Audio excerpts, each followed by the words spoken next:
しかし漢字や単語を覚えるのは大変です。数も多いです。いつになったら全部覚えられるのか考えたとき、希望を失いかけました。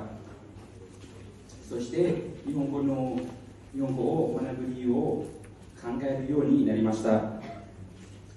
皆さん一人一人に日本語を学ぶ理由があると思います。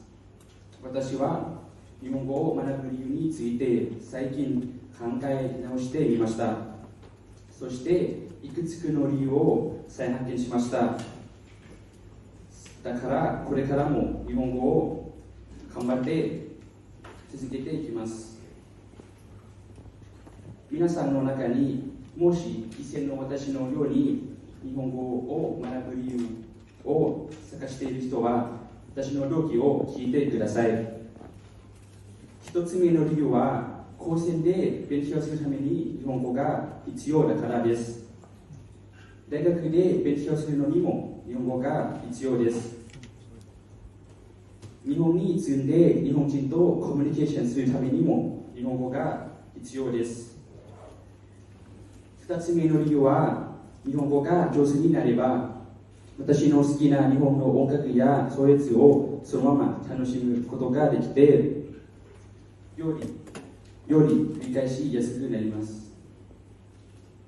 三つ目の理由は私は最近漢字の書き方や読み方を学ぶのが面白いと感じるようになりました。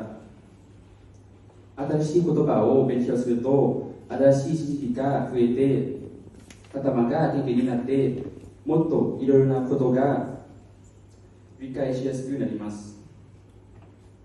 そして日本語を学ぶということは自分の文化とは違う文化や考え方を知ることだと気づきました。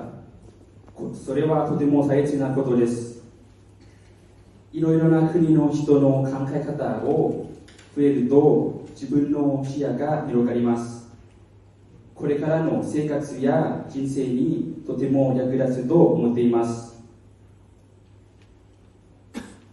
まとめると、日本語を勉強すると高専や大学での学生生活がより楽しくなります。そして日本の素晴らしい文化と日本人と同じように楽しめるし理解できます。皆さんも自分が日本語を学ぶ理由を考え直してみてください。強い動機がある人はそのまま頑張ってください。今悩んでいる人はぜひ自分で日本語を学ぶ理由を探してください。これで私のスピーチを終わります。ご清聴ありがとうございました。